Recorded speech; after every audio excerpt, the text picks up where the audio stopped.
അപ്പോ നമ്മൾ കണ്ടുമുട്ടുമെന്ന് ഒരിക്കലും വിചാരിച്ചില്ല. തലനാരിഴയുടെ വ്യത്യാസത്തിലാണ് രക്ഷപ്പെട്ടത്. ഇതുണ്ടോ, വെടികൊണ്ടതാ. അതൊക്കെ പിന്നെ പറയാം. അമ്മ സുഖമായിരിക്കുന്നു. പ്രേം, ബാലേട്ടൻ പോയി. ഏട്ടനെ അവര് വന്ന് ഭീഷണിപ്പെടുത്തി.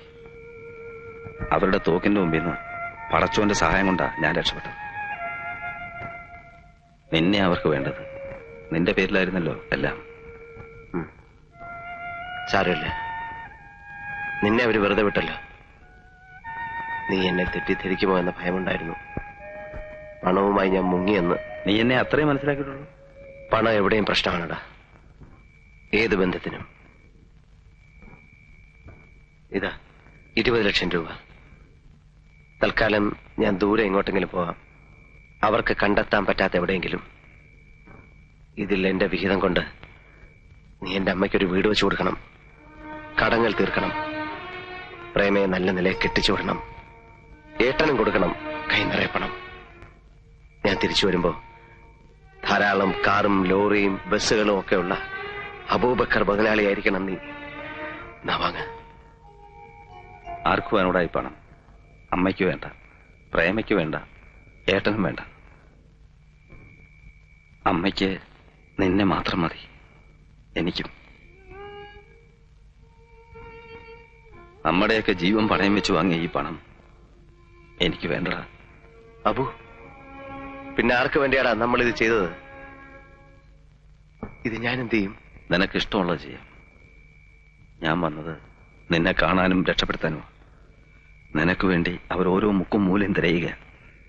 കണ്ടുപിടിക്കപ്പെടുന്നതിന് മുമ്പ് ഇവിടുന്ന് രക്ഷപ്പെടണം. ഈ പണം നിനക്കപ്പോ ഉപകരിക്കും. എങ്ങോട്ട് പോകും ഞാൻ? നാളെ സന്ധ്യ കഴിഞ്ഞ് ഞാൻ വരും, ഒരു ട്രെയിൻ ടിക്കറ്റുമായിട്ട്. ഏതെങ്കിലും ഒരു രാത്രി വണ്ടിക്ക് നീ രക്ഷപ്പെടണം. സമ്മതിച്ചോ? സമ്മതിച്ചു. ദാ വയ്ക്കോ. അബു, ഉമ്മ. ഉമ്മ നിനക്ക് വേണ്ടി പടച്ചനോട് എന്നും പ്രാർത്ഥിക്കാറുണ്ട്. ചെല്ല്.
പുറപ്പെടാൻ ഒരുങ്ങിക്കഴിഞ്ഞു അല്ലേ?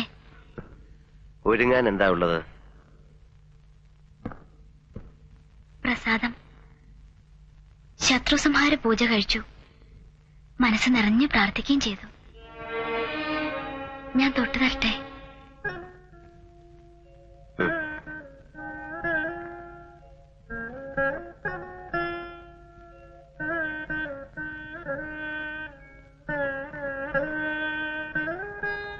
ദീപാരാധന കഴിഞ്ഞപ്പോ ഞാൻ ഒളിച്ചിങ്ങോട്ട് പോന്നു.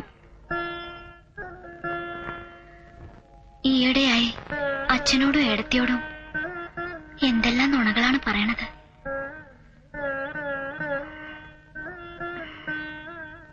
ഇനി നമ്മൾ കാണുമോ എന്നെങ്കിലും? ഒരാഴ്ചയായിട്ട് സമാധാനായിരുന്നു.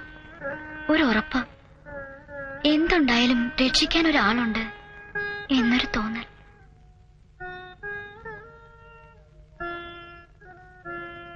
ആരും ചെയ്യാത്ത സഹായമാണ് തങ്കം എനിക്ക് ചെയ്തത്. നന്ദി. നന്ദി എനിക്കിഷ്ടല്ല വാക്ക് തന്നെ. കള്ളത്തരാ അത്. വലിയ പണക്കാരനൊക്കെ ആവുമ്പോ എവിടെയെങ്കിലും വെച്ച് കണ്ട തിരിച്ചറിഞ്ഞാ മതി. ഒന്ന് ചിരിക്കും കൂടി ചെയ്ത സന്തോഷായി. തങ്കത്തിനെ ഞാൻ വന്ന് കാണും. സത്യം. ഏതെങ്കിലും ഒരു അമ്പലത്തിന്റെ തിടപ്പള്ളിയുടെ തിണ്ണേമേ മാലയും കെട്ടിയിരിക്കണുണ്ടാവും ഞാൻ.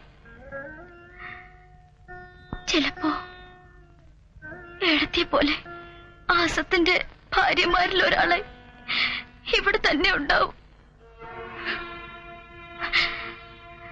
ഇല്ല, അതുണ്ടാവില്ല. പഴകി ദ്രവിച്ചെങ്കിലും ഒരാളുടെ ഭാരം താങ്ങാനുള്ള ഉറപ്പൊക്കെ ഉണ്ട് ഈ വീട്ടിന്റെ കഴുക്കോലിന്.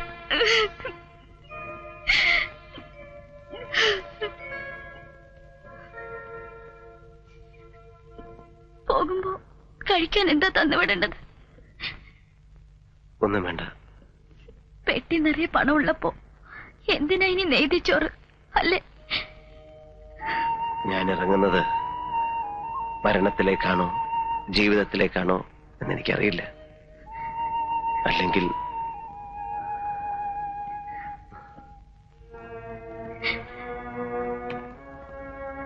തങ്ക ഇത് കണ്ടോ? എടുത്തോളൂ. ഇഷ്ടമുള്ളത് എടുത്തോളൂ. എത്ര ലക്ഷം വേണമെങ്കിലും. അല്ലെങ്കിൽ വേണ്ട, ഇത് മുഴുവൻ എടുത്തോളൂ. വേണ്ട, അത് കണ്ടിട്ട് തന്നെ എനിക്ക് പേടിയാവണം. ഇതല്ലാതെ നിനക്ക് വേണ്ടി വേറെ ഞാൻ എന്താ ചെയ്യുക? എന്നെ ഈ നരകത്തിൽ നിന്ന് രക്ഷിക്കാമോ?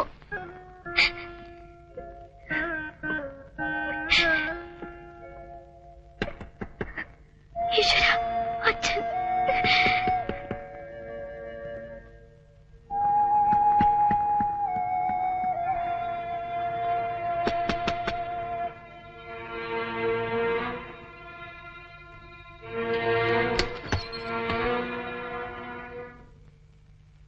അമ്പലത്തിൽ പോയില്ലേ?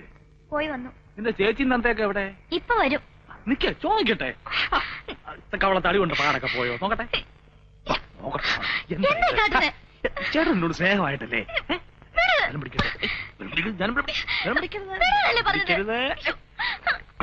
കണ്ണി കണ്ടാ കൂടെ നിനക്ക് പോവാം. എനിക്കെന്താ?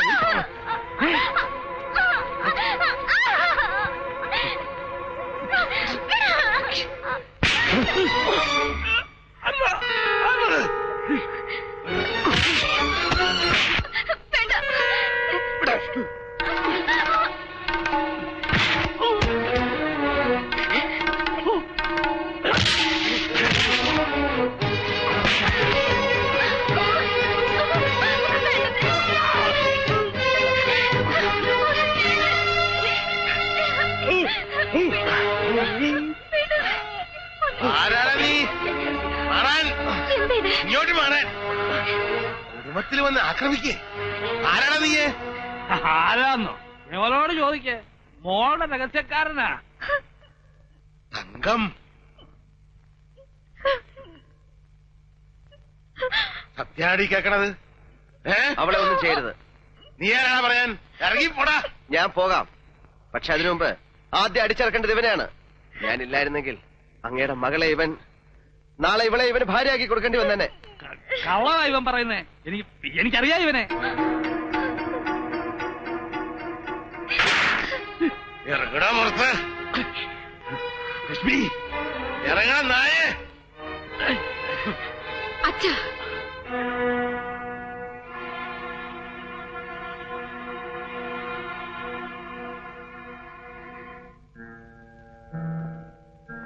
ഇതുകൂടി തിരിച്ചേൽപ്പിച്ചേക്കൂ.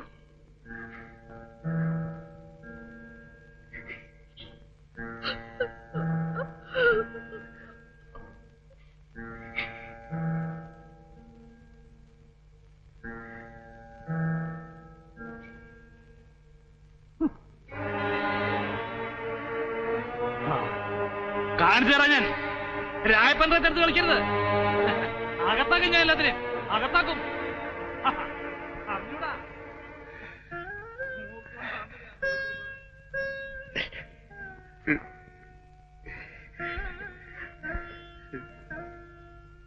ക്ഷമിക്കണം.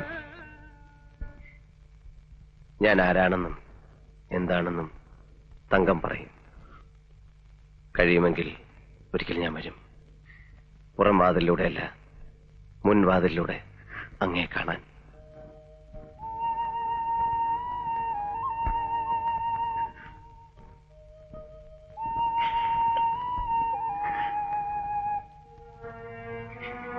വരുമെന്ന് പറഞ്ഞത് മനസ്സിലായോ? പോകുന്നത് ഒറ്റയ്ക്കല്ല എന്ന് തോന്നുന്നു. തങ്കവുമുണ്ട് കൂടെ മനസ്സിൽ.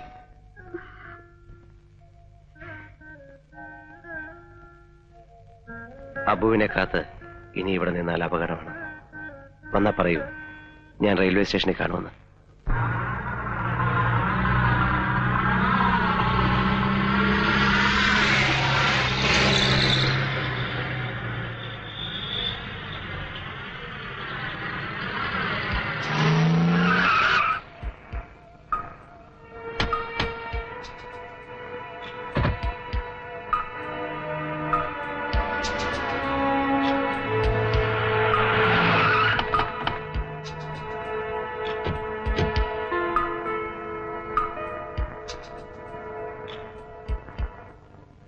അതിബുദ്ധി കാണിക്കരുത്.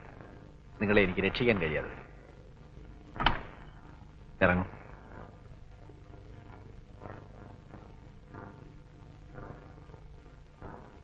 ഇപ്പോ അബുവിനറിയാം ശിവശങ്കരൻ എവിടെയുണ്ട്.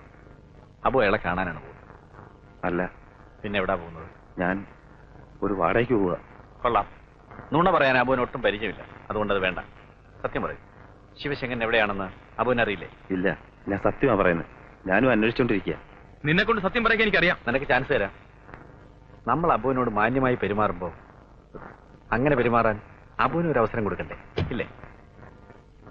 റെയിൽവേ റിസർവേഷൻ ചാർട്ടിൽ ബോംബെ ജയന്തി ജനതയ്ക്ക് എസ് ശങ്കറിന്റെ പേരിൽ ഒരു ടിക്കറ്റ് ബുക്ക് ചെയ്തു. അത് നമ്മുടെ ശിവശങ്കരനാണ്. എനിക്കറിയില്ല. ഞാൻ അന്വേഷിച്ചപ്പോ ആ ടിക്കറ്റ് ബുക്ക് ചെയ്തത് അബു ആണെന്നറിയും. 300 രൂപ കൈക്കൂലിയും കൊടുത്തു. ഇല്ലേ?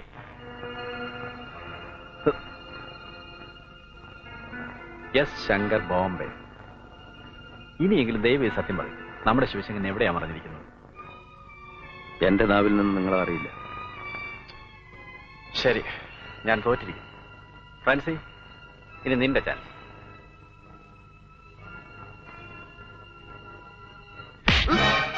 നീ സത്യം പറയില്ലല്ലോ.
നിർത്തി.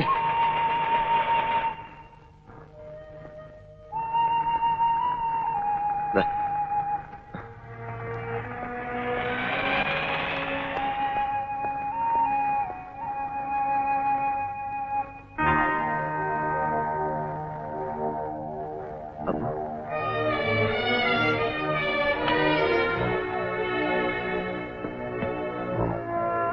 അബു അബു അബു അബു അബു അബു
അബു